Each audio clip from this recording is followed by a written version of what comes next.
Man 3 días ya desde el Malacañang ya dali orden para man rescue con el mga biktima del kidnapping na probinsya del Sulu este mga tiempo.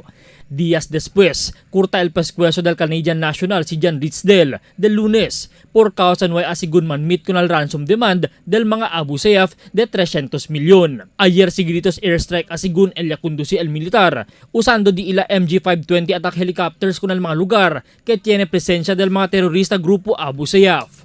Este base na mensaje de text del portavoz del Western Mindanao Command, Major Filemon Tan-Iho.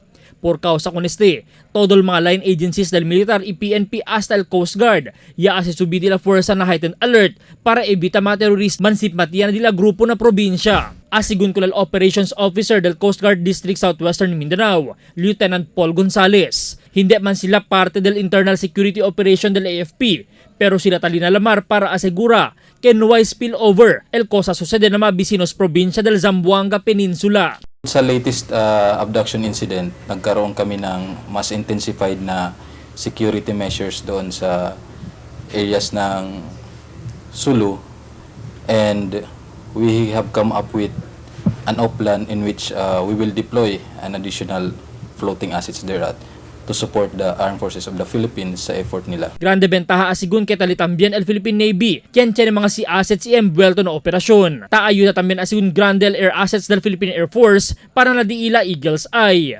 I-aura taas sila afrita con la seguridad del mga commercial vessels para no hay quien el kay na peligro. Dito sa AOR namin, ang Coast Guard is naka-heightened alert yan palagi.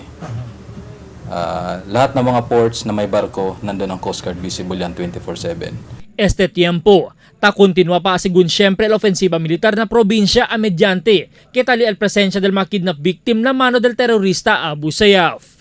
Albert Luna, Dateline, Zamboanga.